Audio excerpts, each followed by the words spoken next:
Hello student, अस्सलाम वालेकुम। How are you doing today? I hope that you are doing well. आज हम chapter 9 का एक टॉपिक कवर करेंगे, लेटेंट हीट ऑफ फ्यूजन, जो कि आपकी बुक के पेज नंबर 178 और पेज नंबर 179 पर गिवन है। लेटेंट हीट ऑफ फ्यूजन क्या होता है, इसका ब्रीफ इंट्रोडक्शन हम इसमें देखेंगे। एक फार्मूला यहाँ पे मैंने लिखा हुआ है, ठीक है। ये लेटेंट हीट ऑफ फ्यूजन का फार्मूला है, डेल्टा क्यू है पावर एम। तो हम देखेंगे ये फार्मूला किस तरीके से आता है और हम लेटेंट हीट ऑफ फ्यूजन जो है वो किसी भी सब्सटेंस की किस तरीके से कैलकुलेट जो है वो फाइंड कर सकते हैं, ठीक है। एक एक्सपेरिमेंट भी हम इसमें देखेंगे कि आइस की लेटेंट हीट ऑफ फ्यूजन की वैल्यू जो है वो हम कैलकुलेट करेंगे। तो सबसे पहले हम देखते हैं कि व्हाट इज़ फ्यूजन। जी, लेटेंट हीट ऑफ फ्यूजन के टॉपिक से जाने से पहले आपको इसकी टॉपिक की जो बेसिकली हमारे पास यहाँ पे वर्ड यूज़ हुए हैं, ठीक है, इनका लफ्ज़ी मतलब जो है मैं आपको इधर बता देता हूँ। लेटेंट का मतलब होता है ऐसी चीज़ जो कि मौजूद होने के बावजूद दिखाई नहीं देती, ठीक है। तो लेटेंट हीट से मुराद होगा ऐसी हीट जो कि किसी सिस्टम में मौजूद तो है, ठीक है, लेकिन हमें उसकी मौजूदगी का जो है वो पता ना चले, ठीक है। अभी इसके बारे में डिटेल में हम देखते हैं, लेकिन अभी आप सिर्फ इतना ही याद रखें लफ्ज़ी मतलब कि लेटेंट से मुराद ऐसी चीज़ है जो कि मौजूद होने के बावजूद भी जो है वो दिखाई ना दे। तो पोशीदा चीज़ के लिए हम लेटेंट यूज़ करते हैं। तो लेटेंट हीट से मुराद यहाँ पे पोशीदा हीट है, ठीक है, छुपी हुई हीट। उसके बाद अगर मैं बात करता हूँ फ्यूजन की, तो फ्यूजन से मुराद यहाँ पे है मेल्टिंग, ठीक है। जब भी कोई सॉलिड चीज़ जो है वो लिक्विड में कन्वर्ट होती है, तो सॉलिड का लिक्विड में कन्वर्ट होना बेसिकली किस प्रोसेस से होता है, मेल्टिंग से। जैसे अगर बर्फ़ जो है वो पानी में कन्वर्ट हो, ठीक है, तो इसका मतलब है इस प्रोसेस को हम कहेंगे मेल्टिंग। आइस जो है यानी कि सॉलिड फॉर्म में जब लिक्विड फॉर्म में जाती है, ठीक है, तो उस प्रोसेस को हम क्या कहते हैं, मेल्टिंग। तो बेसिकली फ्यूजन जो है ये भी मेल्टिंग ही है, ठीक है। तो फ्यूजन या मेल्टिंग एक ही चीज़ है, ओके। अब फ्यूजन पॉइंट क्या होता है, वो पॉइंट जिस पर सॉलिड सब्सटेंस लिक्विड सब्सटेंस में कन्वर्ट लिक्विड के अंदर कन्वर्ट हो जाए, उसको हम कहते हैं फ्यूजन पॉइंट। यानी कि ऐसा टेम्परेचर जिस पर हमारे पास कोई भी सब्सटेंस की सॉलिड स्टेट जो है वो लिक्विड स्टेट में कन्वर्ट हो जाए, ठीक है। जैसे कि मिसाल के तौर पर आपको पता है बर्फ़ जो है वो पानी में कन्वर्ट होती है, किस टेम्परेचर पे होती है, 0 डिग्री टेम्परेचर पर। तो इसका मतलब ये हुआ कि बर्फ़ का जो फ्यूजन पॉइंट है या मेल्टिंग पॉइंट है वो 0 डिग्री है, ठीक है। तो क्योंकि आइस जो है वो वाटर में कन्वर्ट होती है, आइस जो है वो मेल्ट होती है 0 डिग्री टेम्परेचर पे।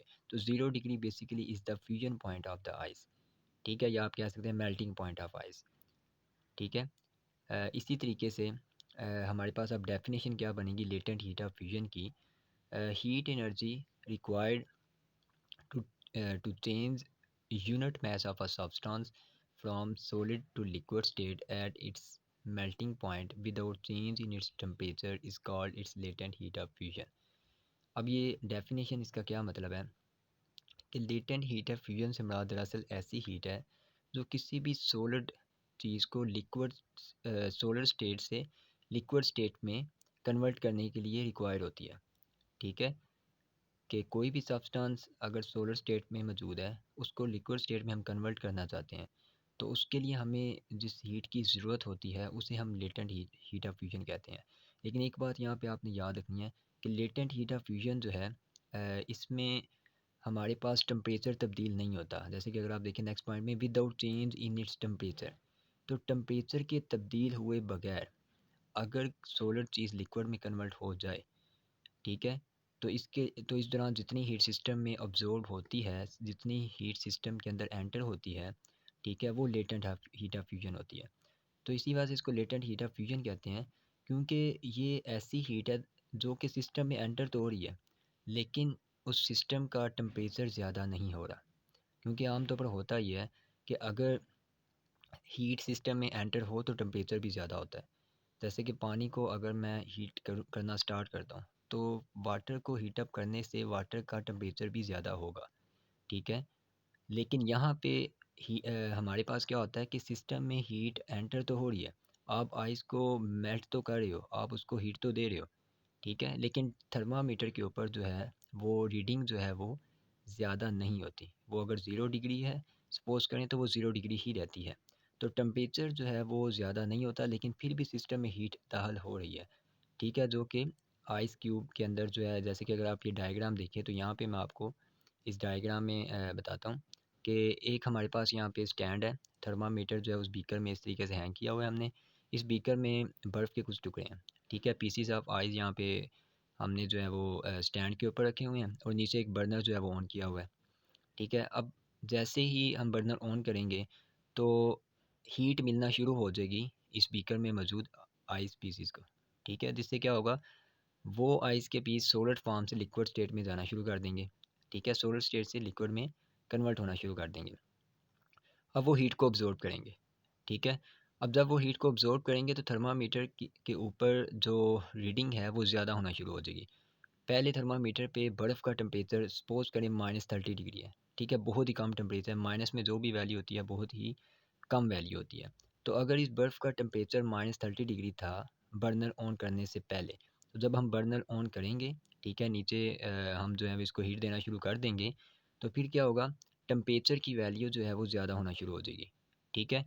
और 0 डिग्री पे जब ये वैल्यू पहुँचेगी, ठीक है, तो हमारे पास यहाँ पे बर्फ़ जो है वो पानी में तब्दील होना शुरू हो जाएगी। लेकिन फिर भी मुकम्मल तौर पर ये बर्फ़ जो है वो पानी में तब्दील नहीं होगी, ठीक है। 0 डिग्री के ऊपर जाके काफ़ी देर तक टाइम जो है ना मतलब कि टेम्परेचर 0 डिग्री पे रहता है और फिर एक टाइम आता है कि जब ये बर्फ़ मुकम्मल तौर पर जो है वो वाटर में कन्वर्ट हो जाती है, ठीक है। जब ये बर्फ़ मुकम्मल तौर पर वाटर में कन्वर्ट होती है, ठीक है, उसके बाद जो है टेम्परेचर 0 डिग्री से इंक्रीज़ होना स्टार्ट हो जाता है, ठीक है। तो इसका मतलब है फिर एक ख़ास टाइम के अंदर, ठीक है, टेम्परेचर 0 डिग्री रहा लेकिन हीट फिर भी सिस्टम में एंटर हो रही थी। तो वो heat basically latent heat of fusion है, जो कि सिस्टम के अंदर एंटर होने के बावजूद भी टेम्परेचर को इंक्रीज़ नहीं करी, ठीक है। तो होप उम्मीद है कि आपको अब इस चीज़ की समझ आ गई होगी कि लेटेंट हीट ऑफ फ्यूजन से क्या मुराद है। अब लेटेंट हीट ऑफ फ्यूजन के इस एक्सपेरिमेंट को हम बाद में डिटेल में भी देखते हैं, इसका एक ग्राफ भी है वो भी आपको बताता हूँ।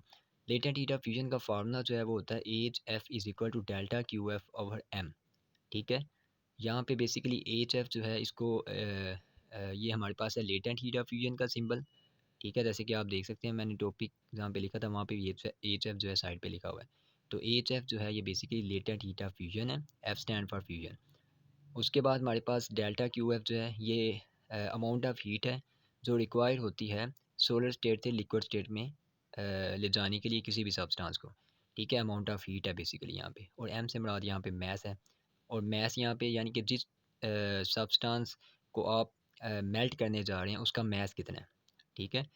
तो अब ये आपके पास लेटेंट हीट ऑफ फ्यूजन का फार्मूला आ जाएगा और यहाँ पे अगर आप इसका यूनिट लिखते हैं तो हीट का यूनिट क्योंकि जॉल होता है और मैस का किलोग्राम होता है तो यूनिट आपका बन जाएगा जॉल पर किलोग्राम।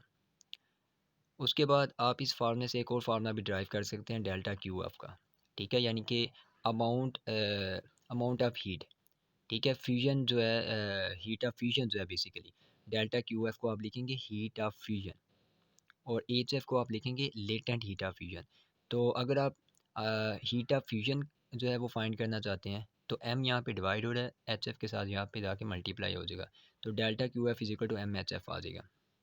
ओके, वाटर की लेटेंट हीट ऑफ फ्यूजन की वैल्यू 3.3 सॉरी आइस की, बर्फ़ की जो लेटेंट हीट ऑफ फ्यूजन की वैल्यू होती है वो है 3.36 इंटू 10⁵ जॉल पर किलोग्राम। ये वैल्यूज़ आपको याद होनी चाहिए। यही वैल्यू हम एक्सपेरिमेंट से आगे हम प्रूव करेंगे कि ये किस तरीके से हम जो है ये वैल्यू कैलकुलेट या एक्सपेरिमेंट से हम ये वैल्यू जो है फाइंड कर सकते हैं, ठीक है। उसके लिए हमारे पास यहाँ पे उन्होंने सपोज किया है एक्सपेरिमेंट में एक समझ लें कि एक्टिविटी के तौर पर उन्होंने ये परफॉर्म सारा एक्सपेरिमेंट जो हुआ है। वो कहते हैं सपोज करें आपने एक बीकर में बर्फ़ के कुछ पीसीस रखे हैं, हमें नहीं पता उसका मैस कितना है, ठीक है। स्टैंड के ऊपर हमने सारा जैसे कि आपको यह डायग्राम में नज़र आ रहा है, हमने पूरा apparatus इस तरीके से जो है ना सेट किया है। नीचे बर्नर जो है वो भी हमने ऑन किया है, ठीक है। बर्नर ऑन करने से पहले जो बर्फ़ का टेम्परेचर था वो हमने सपोज़ किया जी -30 डिग्री है, ग्राफ के ऊपर जैसे आप देख सकते हैं। अब जैसे ही यहाँ पे हम बर्नर ऑन करेंगे, ठीक है, तो टाइम के गुज़रने के साथ-साथ ये बर्फ़ जो है, ये पानी में तब्दील होना शुरू हो जाएगी और फिर एक टाइम आएगा कि जब ये बर्फ़ जो है पानी में तब्दील होने के बाद जो है बॉयल होना भी शुरू होगी। मतलब कहने से मुराद है वाटर अपने बॉइलिंग पॉइंट पे जाके बॉयल होना स्टार्ट हो जाएगा और हमें पता है कि वाटर का जो बॉइलिंग पॉइंट है वो 100 डिग्री होता है। तो मतलब कि टाइम के गुज़रने के साथ-साथ थर्मामीटर के ऊपर, जो हमने थर्मामीटर यहाँ पे हैंग किया हुआ है बीकर में, इसका टेम्परेचर ज़्यादा होना शुरू हो जाएगा। ठीक है, इसके ऊपर रीडिंग ज़्यादा आना शुरू हो जाएगी। ठीक है, जिससे हमारे पास एक ग्राफ आ जाएगा। अगर आप ये देखें ग्राफ में हमारे पास एक्स एक्सिस पे टाइम है और वाई एक्सिस पे टेम्परेचर है। ठीक है, यानी कि हमारे पास यहाँ पर टाइम क्योंकि इंडिपेंडेंट क्वांटिटी है तो ये एक्स एक्सिस पे आ जाएगी, और टेम्परेचर हमारे पास डिपेंडेंट है तो वो हमारे पास आ जाएगा वाई एक्सिस पे। क्योंकि यहाँ पे टाइम तो हमारे पास गुजरता रहेगा। ठीक है, तो टेम्परेचर जो है वो डिपेंड कर रहा होगा टाइम पर। टेम्परेचर की वैल्यू तब ज़्यादा होगी अगर टाइम जो है वो गुजरेगा।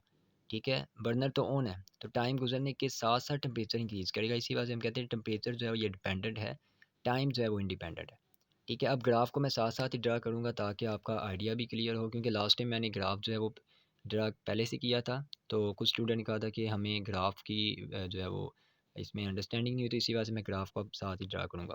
अब देखें ये हमारे पास एक्स एक्सिस पे टाइम जो है 0 से लेकर 10 मिनट्स मैंने यहाँ पे लिखे हुए हैं। ठीक है, ये एक्सपेरिमेंट से ही बेसिकली हमारे पास जो है ना ग्राफ आता है। वाई एक्सिस पे टेम्परेचर 120 डिग्री तक है। ठीक है, बर्फ़ का टेम्परेचर -30 डिग्री हमने सपोज़ किया जी, ये -30 डिग्री पर जो है ना आइस का टेम्परेचर है जब हमने बर्नर ऑन नहीं किया था। ठीक है, लेकिन जैसे ही बर्नर ऑन किया, ठीक है, यहाँ पे हमने हीट देना शुरू की, तो तकरीबन 0.6 मिनट के बाद जो है आइस जो है वो वाटर में कन्वर्ट होना शुरू होगी। ठीक है, मतलब कि 0.6 मिनट गुजरने के बाद, ठीक है, जो आइस है उसका टेम्परेचर ज़्यादा होना शुरू हुआ और वो 0 डिग्री पे हमारे पास आ गया। तो ये ऑलमोस्ट जो है हमारे पास यहाँ पे ये 0.6 सपोज़ करें, ये रीडिंग जो है अगर आप इसको ऊपर लेके जाएँ तो ये हमारे पास आ जाएगा। ठीक है, और 0 डिग्री ये हमारे पास वाई एक्सिस से वैल्यू आ जाएगी। तो 0.6 मिनट पे हमारे पास जो टेम्परेचर है, ठीक है, वो आ जाएगा 0 डिग्री। ठीक है, उसके बाद फिर अगर आप देखें यहाँ पे आप इसको T1 लिख सकते हैं। इसको अगर आप नीचे इस तरीके से ले आएँ, ये हमारे पास यहाँ पे T1 आ जाएगा। ठीक है, अब नेक्स्ट हमारे पास जो स्टेट है वो है तकरीबन 4.2 मिनट्स पे। ठीक है, 4.2 मिनट्स पर जाकर वो हमारे पास जो मिक्सचर था आइस और वाटर का वो मुकम्मल तौर पर वाटर में कन्वर्ट हो गया। मतलब कि 0 डिग्री टेम्परेचर काफ़ी देर तक रहेगा, और कब तक रहेगा, जब टाइम जो है वो 4.2 मिनट हमारे पास आ गया। तो सपोज़ करें ये 4.2 यहाँ पे आ रही है हमारे पास वैल्यू, इसको आप ऊपर लेके जाएँ और 0 डिग्री की लाइन को इसी तरीके से आप जो है वो एक्सटेंड कर दें। तो हमारे पास यहाँ पे तो 4.2 मिनट्स पर जो टेम्परेचर आ रहा है वो 0 डिग्री। तो अब इस टाइम के अंदर अंदर हमारे पास आइस और वाटर का जो मिक्सचर है वो मौजूद रहेगा, आइस प्लस वाटर। ठीक है, उसके बाद अगर हम देखें तो T3 हमारे पास 8.8 मिनट्स, मतलब कि अब हमारे पास क्या होगा, अब ये पानी हमारे पास 4.2 मिनट्स पे जो था वो अब हीट को ऑब्जॉर्व करना शुरू करेगा। ठीक है, और हीट को कब तक ऑब्जॉर्व करेगा, अपने बॉइलिंग पॉइंट तक। ठीक है, और कब टाइम कितना है हमारे पास यहाँ पे 8.8 मिनट्स, तो इसका मतलब है सपोज करें 8 हमारे पास यहाँ पे है तो ये आ जाएगा 8.8 मिनट ऑलमोस्ट। अगर आप इसको वाई एक्सिस के लॉन्ग ऊपर लेके जाएं और 100 डिग्री की लाइन के आप इसको इस तरीके से यहाँ पे लेके आएँ तो ये पॉइंट हमारे पास आ जाएगा। तो इसका मतलब है आपने इस पॉइंट को फिर इस पॉइंट से इस तरीके से मिला देना। ठीक है, तो यहाँ पे हमारे पास क्या होगा कि वाटर जो है ये हीट को ऑब्जॉर्व करके बॉयल होना शुरू हो जाएगा। तो ये पॉइंट बेसिकली बॉइलिंग पॉइंट है। ठीक है, जो ऑलमोस्ट 8.8 मिनट में हमारे पास आया। तो 8.8 मिनट्स पर हमारे पास यानी कितना टाइम जब गुजर गया था, 8 मिनट, और उसके बाद पॉइंट में हमने लिखा क्योंकि मिनट्स में हमने ये कैलकुलेशन की है। तो इतने टाइम के बाद जो है वो पानी जो है बॉयल होना शुरू हो गया। ठीक है, और हमारे पास ये वाई एक्सिस पे 100 डिग्री वाला पॉइंट, और ये नीचे टाइम से ये पॉइंट हमारे पास आ जाएगा। और उसके बाद फिर हमारे पास एक स्ट्रेट लाइन आएगी, क्योंकि वाटर जो है वो काफ़ी देर तक बॉयल होता रहेगा जब तक वो मुकम्मल तौर पर स्टीम में कन्वर्ट नहीं हो जाता। ठीक है, तो इसी वजह से हमारे पास यहाँ पे आगे एक स्ट्रेट लाइन ही आएगी, क्योंकि अब वाटर का टेम्परेचर 100 डिग्री पे काफ़ी देर तक रहेगा।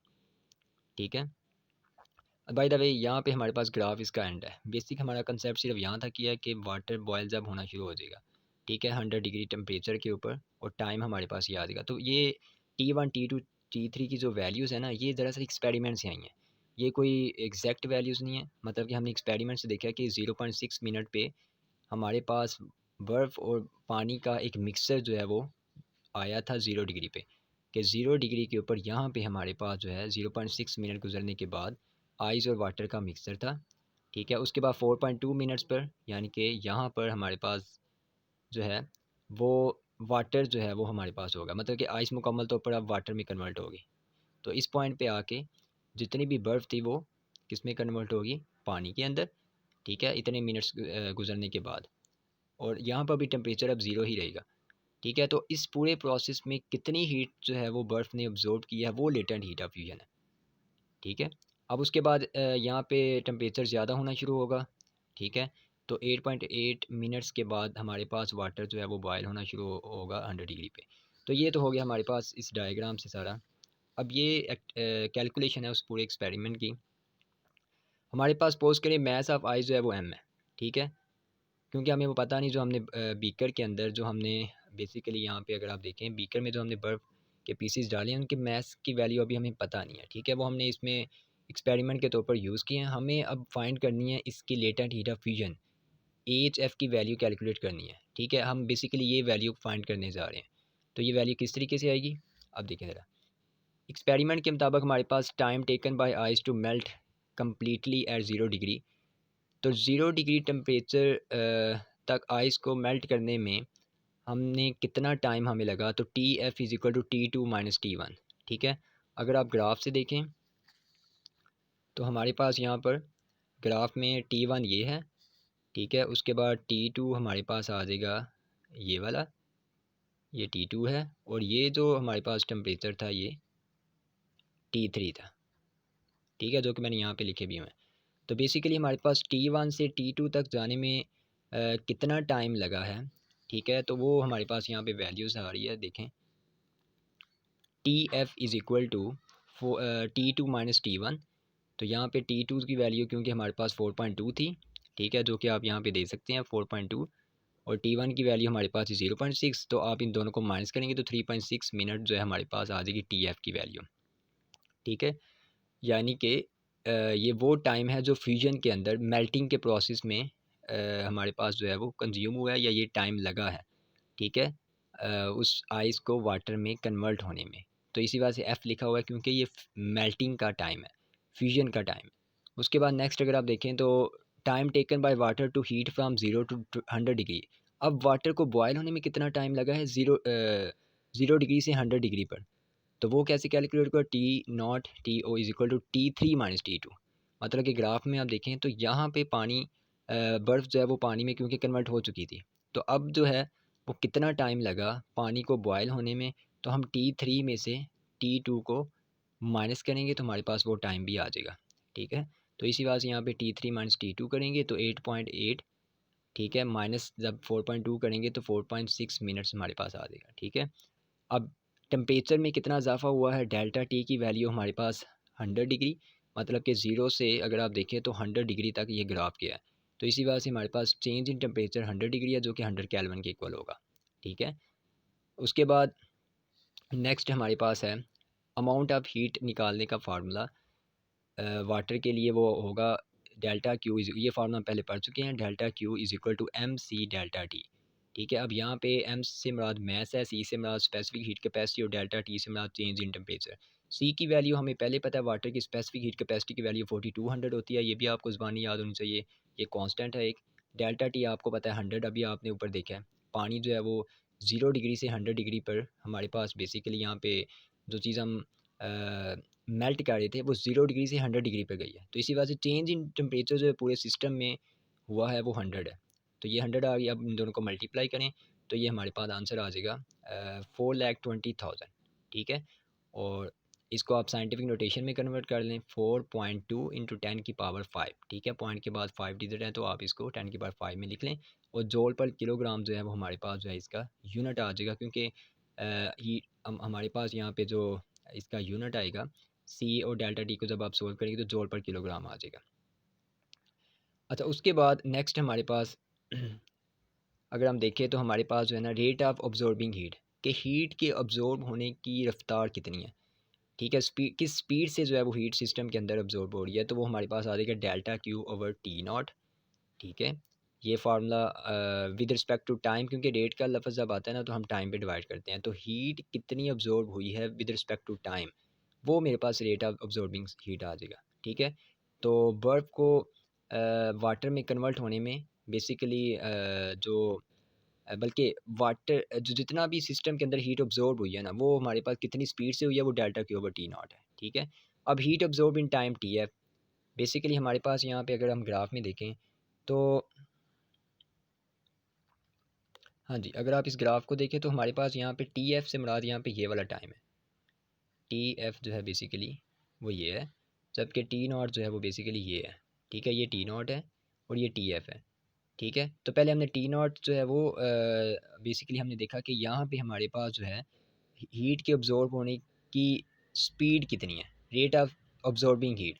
ठीक है, वो हमारे पास था यहाँ पे अगर हम देखें तो delta Q over T not. अब अगर हम कह रहे हैं कि amount of heat absorb in time T F, कि इस टाइम के अंदर कितनी अमाउंट ऑफ हीट जो है वो अब्जॉर्ब हुई है, तो आप यहाँ पे जो heat rate of amount of heat absorb हुई थी उसको आप टी एफ से मल्टीप्लाई करवा दें, तो हमारे पास आ जाएगा heat absorb in time T F is equal to delta Q F is equal to delta Q multiply T F over T naught. तो बेसिकली यही क्वांटिटी जो है ये हमारे पास यहाँ पे है, लेकिन आप इसको बस टी एफ से मल्टीप्लाई करवा देंगे।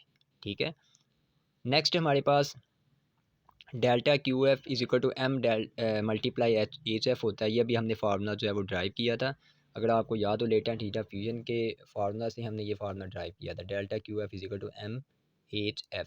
ठीक है, यही फार्मूला जो है वो आप यहाँ पे आप क्या करेंगे, ये फार्मूला यहाँ पे लिखेंगे। ठीक है, अब आपने क्या करना है, डेल्टा क्यू एफ की जगह पे एम मल्टीप्लाई एच एफ जो है पुट कर देना। तो डेल्टा क्यू एफ की जगह पे ये वैल्यू हमारे पास आ जाएगी यहाँ पे। ठीक है, यानी कि ये अब फार्मूला जो है हमने यूज़ करना है एच एफ निकालने के लिए। तो इस फार्मूले में डेल्टा क्यू एफ की जगह पे हम एम एच एफ लिख देंगे, क्योंकि delta Q F M H F के इक्वल होता है, तो इसकी जगह पे एम एच एफ आ जाएगा, जबकि ये वाली चीज़ हमारे पास एच टी वैसी लिखी जाएगी। ठीक है, तो बेसिकली यहाँ पे आपने ये वैल्यू पुट की है यहाँ पे। ठीक है, अब delta Q multiply T F over T not, इसको आप अरेंज करके इन दोनों वैल्यूज़ को आप न्यूमिनेटर डिनोमिनेटर में एक साइड पे लिख लें और डेल्टा क्यू आप एक साइड पे लिख लें। अब आपने डेल्टा क्यू की वैल्यू जो है, जो कि आपने पहले से कैलकुलेट की हुई है, एम मल्टीप्लाई 4.2 इंटू 10⁸ जॉल पर किलोग्राम, ये वैल्यू आप जो है यहाँ पे पुट करेंगे डेल्टा क्यू की जगह पे। ठीक है, एम इस एम से कैंसिल हो जाएगा, तो एच एफ जो है ये बराबर हो जाएगा 4.2 इंटू 10⁵। टी एफ की वैल्यू जो है वो हमारे पास पहले से कैलकुलेट है 3.6, और टी नॉट की वैल्यू भी पहले से कैलकुलेट है। ये दोनों वैल्यू आप यहाँ पे डिवाइड करवा देंगे। ठीक है, उसके बाद आप मज़ीद इसकी कैलकुलेशन करेंगे। ठीक है, तो हमारे पास क्या आंसर आ जाएगा एच एफ का, यानी कि लेटेंट हीट ऑफ फ्यूजन का 3.29 इंटू 10⁵ जूल पर किलोग्राम। ठीक है, और ये वाली वैल्यू हमारी एक्सपेरिमेंट से आई है, और अगर आपको याद हो मैंने आपको एक्सपेरिमेंट से पहले जो वैल्यू बताई थी वो 3.36 टू 10⁵ थी। तो मतलब कि एक्सपेरिमेंट से जो वैल्यू आई है, ठीक है, और जो वैल्यू हमारे पास पहले से मौजूद है, ठीक है, कांस्टेंट के तौर पर, उन दोनों में थोड़ा सा ही डिफरेंट है। ठीक है, 3.29 है, ये 3.36 है, 10 की पावर दोनों की 5 है। ठीक है, तो इसका मतलब ये हुआ कि एक्सपेरिमेंट से भी हमारे पास जो है वो latent heat of fusion of ice की वैल्यू जो है वो सेम आ रही है। ठीक है, तो ये एक्सपेरिमेंट आपका बहुत ज़्यादा इंपॉर्टेंट था। ठीक है, इसकी कैलकुलेशन अहम है, तो ये पेपर में लॉन्ग क्वेश्चन के तौर पर आ जाता है। इसमें आपको ये लेटेंट हीट ऑफ फ्यूजन की डेफिनेशन, ठीक है, इसका फार्मूला, ग्राफ, और इसके अलावा आपको डायग्राम लाजमी नहीं है। ठीक है, ये ऑप्शनल है, कंपल्सरी नहीं है। ठीक है, तो ग्राफ के साथ आपको ये कैलकुलेशन जो है वो करनी होती है। ठीक है, बाकी मैं आपको नेक्स्ट टाइम जो है ये मार्क भी करवा दूंगा टॉपिक, तो क्योंकि वीडियो जो है वो काफ़ी लेंथी हो गया। Okay, thank you, have a nice day.